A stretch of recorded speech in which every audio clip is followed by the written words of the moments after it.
Hello, my friends. Welcome back to the School for School Counselors podcast for episode 9.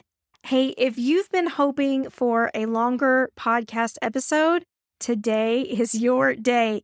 For those of you that like the shorter ones, you might break this one up in a couple pieces because we're going to be talking about my most favorite thing on the planet. Y'all, I cannot wait to discuss this with you because it's just so rich and important and pertinent for our field right now. Advocacy is so desperately needed, and it is often not communicated well.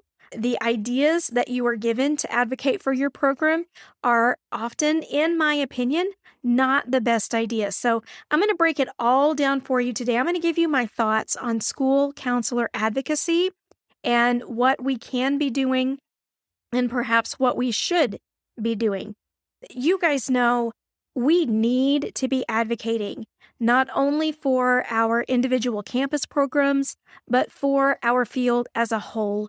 We are a very misunderstood profession, and part of that is, if you remember in an earlier episode, we talked about the fact that the ASCA model was not published until 2003. So we're working with less than 20 years of awareness of this. And while that's a long time in our lifetimes, in educational terms, it's not very long at all. Most of the administrators that we work with, district leaders, etc., were trained under the model of guidance, right? They were trained with the idea of guidance counselors, not school counselors, and we all know there is a difference. Adding to that, student needs are changing. Mental health needs are increasing. The fallout from COVID, oh my goodness, if you've been working in a school, you've seen that hand over fist, right? Family and system instability for students, I would venture to say, is perhaps at an all-time high. We're seeing tremendous lack of parenting due to a myriad of factors. There are just so many things that are happening that are causing student needs to change. Students are needing more support at school and better access to services. And I think our roles are often very confused with other people who are working in schools as well. School counselors versus school social workers versus mental health therapists. Most people assume that we all are trained to do the same jobs.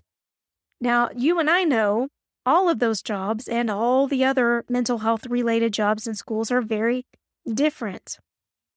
But in the world at large, they are typically seen as one and the same. And we have not done, in my opinion, a tremendous job of highlighting the differences between them. That's why we often hear school counselors lament that they're seeing their district hire school social workers to fill school counseling jobs. And that's not to knock social workers. Social workers are amazing. I have the privilege of working with a very knowledgeable social worker in my district, and the perspective that they bring to situations and the way they think through things is much different than the way that I look at things. And a large part of that is due to our training. So this is not knocking social workers at all. But what I am saying is those trained in school counseling do bring unique perspectives and skill sets to the table. And I think those are being overlooked a lot by campuses and districts who have not been taught to discern the differences. So, man, we need advocacy for so many reasons, right? And typically, when we see people talking about advocacy in social media, in articles and posts and things like that, we see lots of recommendations for what advocacy should look like. And a lot of those are things that advocacy actually isn't. So let me give you some examples of some suggestions for advocating that I've seen that I don't think are a great idea. Number one, just presenting your use of time stats. So those of you that are data-driven, you have your use of time information and you're presenting that to your administration as an advocacy tool is a good idea, but man, you've got to have some stuff come in around that to really boost the information. Typically, handing in your statistics is not going to be enough to elicit change or to elicit change as quickly as you would like to see. In and of itself, just independently, your stats are not going to be a good option for advocating on their own. The second piece of advice that I often see that I'm not sure I agree with is handing your administrator the printed sheet of appropriate and inappropriate school counselor duties. I think that if you're on a campus where you've been tasked to do a lot of things that you know aren't really supposed to be your job, handing your principal a list about how you're not supposed to be doing those is probably the best way to make an enemy that I've ever heard of. I'm just going to be very frank and honest with you. Now, to be fair, there are some places where folks are very open and receptive to feedback and willing to have a conversation about that. But often on campuses, the school counselor has been relegated to that task for so long that no one even stops to question it. And the message that's received by a principal or someone like that when you hand them a list like that is that you're trying to tell them that they're doing it wrong. And that's not often received well. So I think there's a better solution for that as well. The last thing that I see recommended all the time, and is part of the reason that we started School for School Counselors in the first place, which was very well-meaning folks giving terrible advice in these mega social media groups. I'll just be real. That's what got us started with School for School Counselors. One of those pieces of advice is just walking around telling your administrators, telling people on your campus what you should and should not be doing. Blustering is the word that I use. Anytime you're tasked to do something that you don't agree with, you just start talking about how it's wrong, about how you shouldn't be doing that, about how you can't serve students, those kinds of things. That approach is rarely successful in school. So between all of those, just, providing a list of stats, providing this printed sheet of appropriate duties, and blustering about it all the time, you're really going to shoot yourself in the foot when it comes to your advocacy efforts. I think there are a lot of ways to do it much more elegantly and with a little bit of nuance to the process. Not as overt and in your face, but sort of laying some foundation before we really go in and start pressing for change. And that's how negotiations work too. No one walks into a negotiation and just starts making demands, right? Yet that's how school counselors have often been encouraged to advocate. And that's why it's not working. So what we recommend in School for School Counselors, we've been talking about this for several years, is the idea of advocating from the inside out. What does that mean? We have many organizations that are endeavoring to advocate for our roles from the outside in. For example, our national school counseling organization, our state school counseling organizations, they are the ones who are getting involved in legislation, who are perhaps going out and initializing some lobbying efforts, things like that. Those are really hard to pinpoint, believe me, because I've tried. I have visited every single state counseling association website in the United States to see the level of lobbying and legislative advocacy going on. That information is really, really hard to find. And I could probably count on both hands, maybe even one hand, how many state organizations are printing that information. So any of you state guys out there listening, that might be a really good idea for some improvement to get that information out to your members a little bit more readily. I personally have found it very difficult to access. But in any case, we do know They're out there lobbying some of the higher level stakeholders, things like that, educating them. So it gives us an opportunity as school counselors on campuses to advocate from the inside out. So imagine you're in a house, you're just hanging out, happy as you can be, perfectly content with what's going on in your home, and all of a sudden your neighbor shows up and they have something they want to tell you. They have two ways they can go about that. The first way they can communicate with you is to walk up to the door, knock on the door, say hello, how are you doing, how are things, and then get to the point of what they want to tell you or what they need. Having a conversation, right? A pleasant, productive conversation. That's not usually the way we go about it in advocacy, though. We usually go about it this second way, which is this. Instead of the neighbor coming and knocking on the door and trying to engage in conversation, they run up to the house, waving their arms, screaming and yelling, maybe beating on the windows, beating on the door, saying, "You have to come out right now. You're not doing things right in there. You have to come out and change. I'm trying to tell you what you need to do to make your life better." What would you do? You would probably look at them and be like, "Get out of here, crazy person," right? You're not going to want to engage in the conversation. And it's not because they don't have good information to share. It's the manner in which it is being shared. That's the problem. Let me give you another example. This is a very personal example. As we have worked through School for School Counselors and really built and developed our approach to questioning the status quo of school counseling and really striving and endeavoring to empower school counselors in their daily work, we've received some pushback on some things.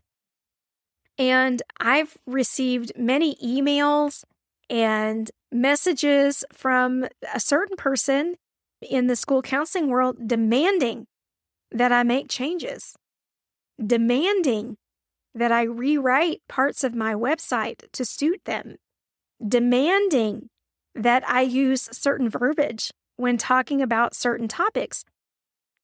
I'm not open to a conversation when someone just begins demanding things because of who they are. That's not how I work, and I would venture to say that's not the way the majority of you work, right? We need that relationship. We need to know where that other person is coming from and why they're asking for these changes, why it's important. How is it going to benefit them? How is it going to benefit us, right? How are we going to work together on this? Just simply walking up and demanding things is rarely going to catalyze effective change. So we've got to do things a little bit differently. And the bad part about this is it is not as quick as some of the non-advocacy efforts feel. Here's what I mean by that. So we feel like if we turn in these use of time stats or these printed sheets of appropriate duties, that it might, take a few days, a few weeks, and all of a sudden our supervisors will see the light and they'll make the change. We have this hope, and it's this hope of this relatively instantaneous change that makes it feel like it's within reach. Y'all, true advocacy takes time. And it's going to feel like it is moving slow as molasses. I'm not going to lie. But the stronger that you build these efforts and the slower these efforts roll to a point means they're going to be stronger advocacy efforts. Much like dating. If you meet someone, you go on a date, you decide to get engaged, you run off in this whirlwind elopement, right? Yeah, it could work. It could be a successful relationship.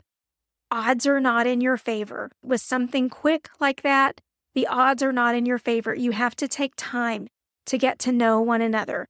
You have to get time to learn about each other, understand where the other person is coming from, be able to recognize your similarities and your differences.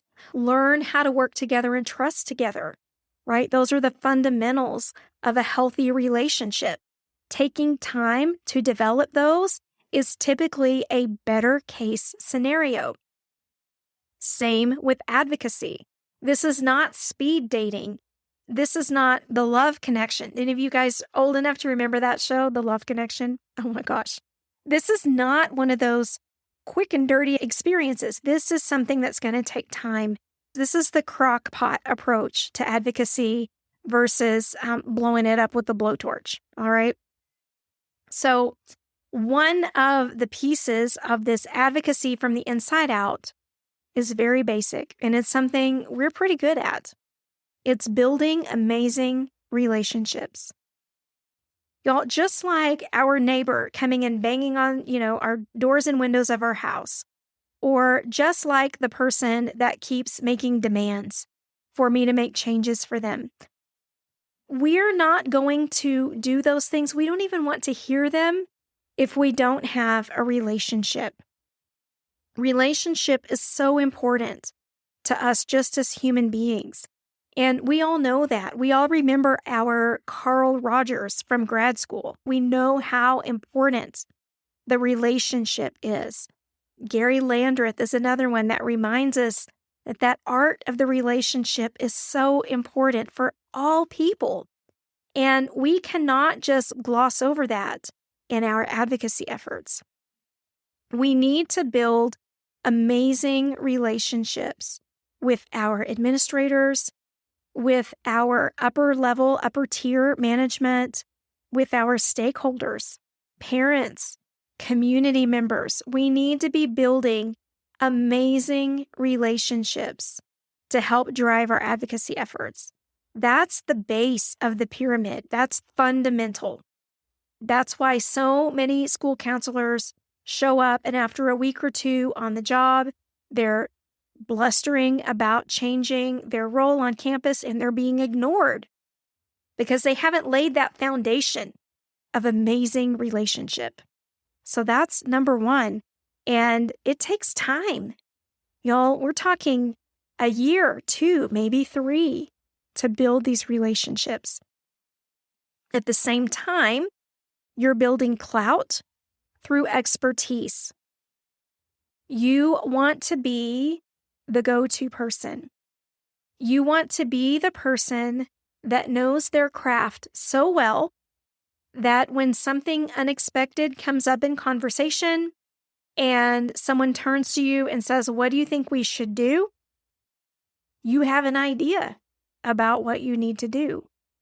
A lot of that comes through practice, right? It just takes time working in the field and marinating, and it certainly doesn't mean that you're expected to have the answer every single situation every day. That's not realistic. But you do need to develop that trust with your administrator that they know if they come to you, not only do you have a suggestion or a solution, but it's going to be a good one. It's going to be one that's going to work well on your campus. It's going to make sense with your available resources, and that it's going to make sense for the students that you serve. Building clout takes time. I would say 1 to 2 year minimum before you start pushing for mass change. You've got to get your admin to buy in with you. Lots of campuses have lots of turnover that creates trust issues. Your administrators, your principal, assistant principal, anyone in your administrative circle needs to really trust you. You need to be their wingman at all times. But again, that comes with practice. It comes with using that information and experimenting and trying and sometimes failing. And that's going to take a while to get the hang of it. A lot of why we built our School for School Counselors Mastermind was to provide school counselors a place to discuss concepts so that when time comes to talk about them on campus, in the moment, they have the words available. How many times have you been called to talk about something and you know it, but you just can't get it out quite right? Yeah, you ever been in those situations? I know I have. And the interesting thing is the more you talk these things through, or the more you even listen to other people talk through them, they then become front of mind. You're able to recall them more quickly, and then you're able to really use them when the time is right on campus. That's what builds clout. That's what builds expertise. That's what builds trust in your administrative circle. So if you don't have a community around you like that, check out our mastermind, y'all. I'm telling you, it's amazing. schoolforschoolcounselors.com/mastermind. Just an amazing experience. So we've talked about advocating from the inside out and how we can do some of these things, right? We can build amazing relationships. We can build clout and trust with our administrators. The third is to collect data intentionally. This is one a lot of folks kind of skip over. It feels too hard. It feels like it's too much. But we need to be collecting data intentionally. Here's what I mean by that. Typically, when we start our data-driven school counseling journey, we start by collecting use of time data, which is fantastic. If you're not doing that yet, really think hard about it, because you've got time to get your systems and processes in place before the school year starts. We can help you do that. But everyone should be collecting use of time data. You could also be collecting program data if you're far enough along. So we have a framework for introducing data-driven initiatives on a campus, and it kind of shows you if you're ready for the next step. We encourage first use of time to really get the fundamentals and the processes down, get in the habit of collecting the information, then moving up into program data, because then you're more likely to collect it and utilize it. But also, there's a third type of data that no one ever talks about. And I don't know why. Well, maybe I do. It might be because I made this up, but I promise you it's good. So listen. So here's a third type of data that you can collect in conjunction with your use of time data and your program data. Here's what it is. It has a very fancy name. It's called what I missed data. All right, so here's what I missed data is. If you have a lot of roles or responsibilities on your campus that prevent you from getting to the things you need to get to, perhaps you have a waiting list of students that want to see you, but you can't get to them because you're preparing testing. Or maybe you have some lessons scheduled for going into classrooms, but you don't get to some of your lessons because you're called into a student support meeting or something like that to lead one, right? We know being a part of the committee is appropriate, leading it is not. Those kinds of things. So you keep data about what you missed, so that later, when it's time to have these advocacy conversations, not only are you providing statistics about where your time went, you're also providing information on where it could have gone. Think about that for a minute. That could be very, very powerful. To be able to walk in at the right time, in the right place, having established amazing relationships, amazing clout and trust. You have this use of time data, your program data about what you're accomplishing, and then the grand finale is, let me show you this. In the time that I've spent coordinating testing, I missed the opportunity to visit with 72 students, or whatever it is, whatever your stat is. Man, you want to talk about a mic drop moment? That's it. The trick to what I missed data, though, is intentionality. And I'm going to be honest with y'all, school data is a lot like New Year's resolutions. Everybody's on fire at the beginning of the year. I'm going to lose 10 pounds. I'm going to lose 20 pounds. I'm going to exercise. I'm going to eat healthier. I'm going to drink water every day. And then we know that statistically, we abandon those New Year's resolutions a few weeks into the year. We're done with them. We've forgotten about them. We've moved on to other things. We've decided it's too hard. We don't have the time, right? Just insert excuse here, any number of things. Y'all, school data is just like that. Absolutely 1,000% just like that.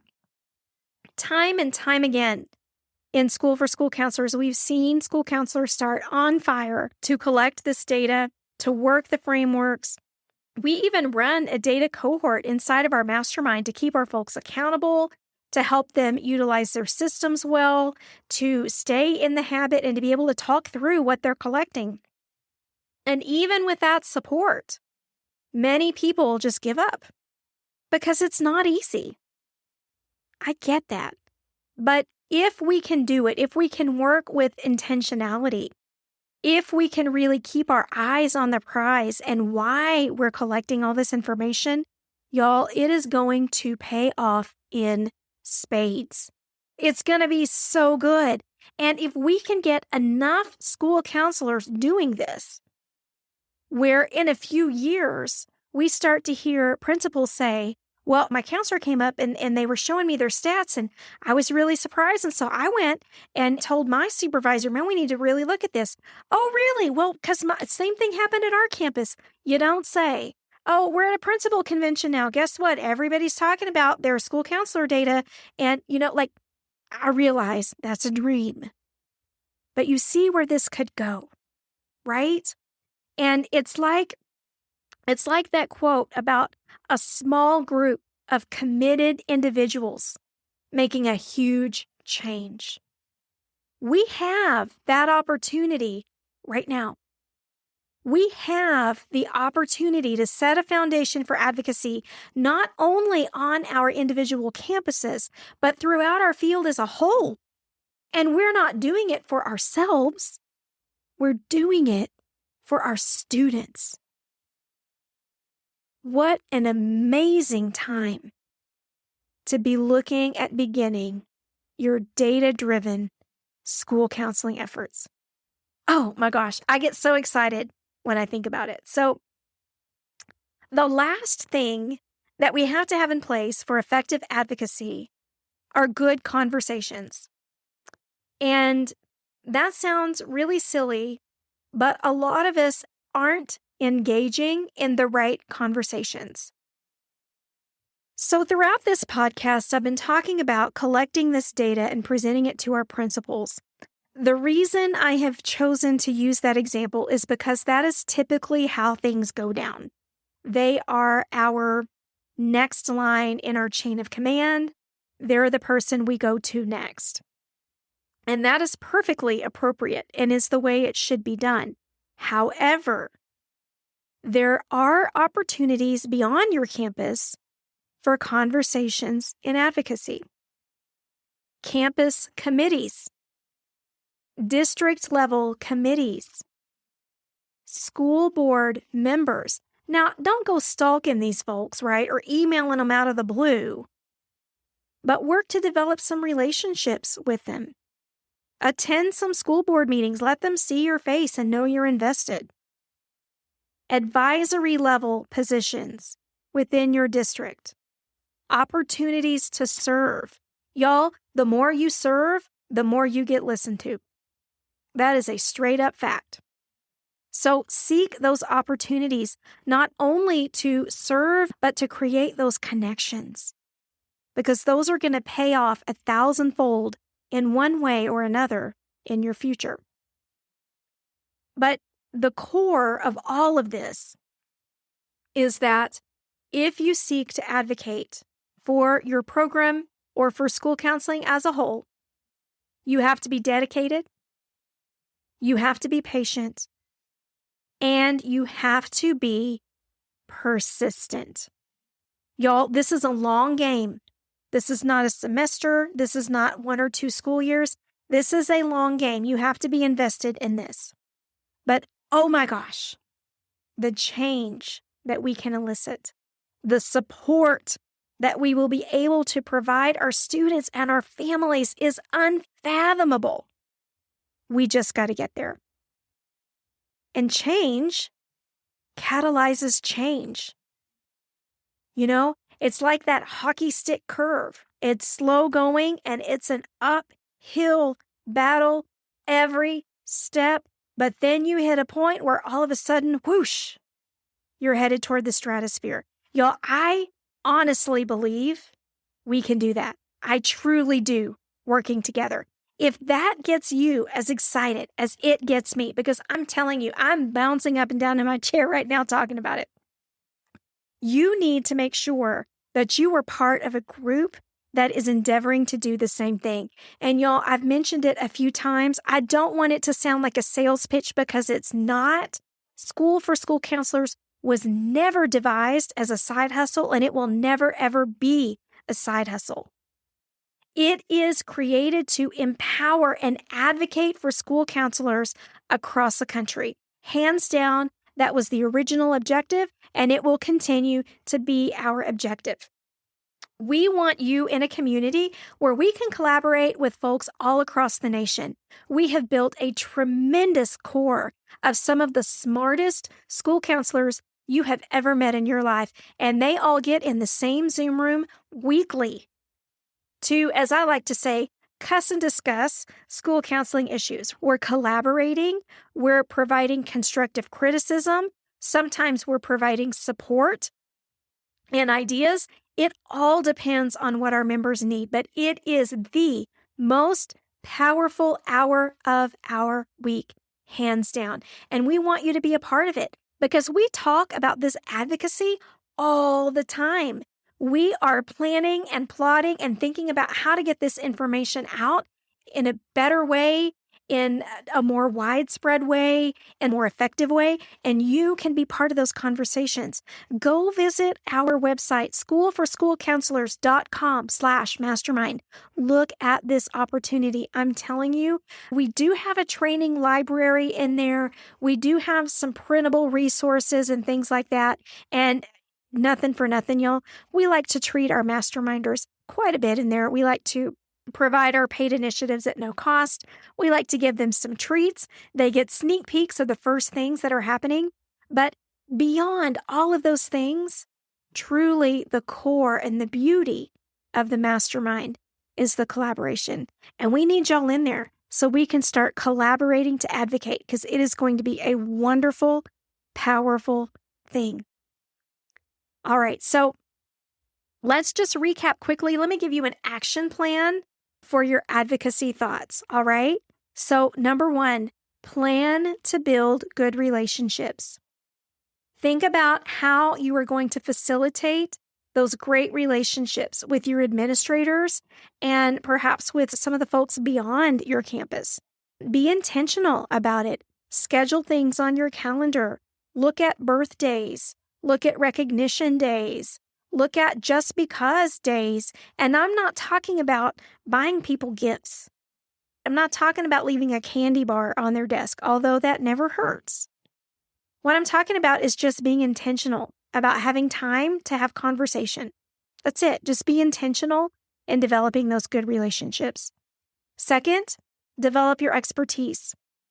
Again, if you're not in a group that can collaborate together, you need to get in one now. That doesn't have to be with us and our mastermind.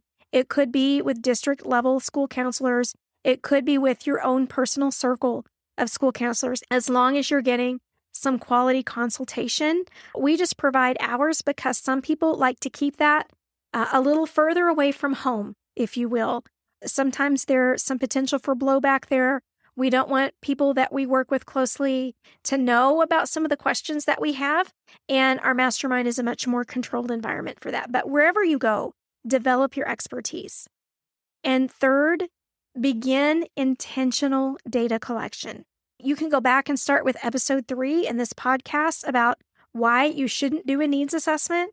Go back and give that one a listen. That'll get you started on your data-driven journey. Again, we have the data cohort inside of our mastermind. We would love to walk through data with you. We even created our own data collection instrument in the mastermind. So if you've been intrigued by software applications but haven't had the money to invest in them, if you've looked at some other spreadsheets and things online and feel like maybe they're not quite up to snuff, they can't quite do what you need them to do, We got one that sits right in the sweet spot right there in the middle. It's absolutely free to our mastermind members. You guys were invested in this. We believe in this advocacy effort. We want to get everybody on board with us. We want to get this train rolling, and we want to start changing the face of school counseling. We want to be instruments in the change from guidance counseling to school counseling to aiding our stakeholders, to inspiring our colleagues, and stepping into what school counseling should really be. And I'm so excited that you're here with me in our School for School Counselors world. Thank you so much for joining me in this podcast. Please, if you have 30 seconds, leave a rating or review for us wherever you like to grab your podcasts, just to let the world know about what we're doing here and let people know how much you enjoy it. It means the absolute world to us. It's better than gold. I'm telling you, it's better than anything except for maybe our school counseling data. So anyway, you guys have a great week. I'll be back again next week with another episode. Until then, take care. Have the best day.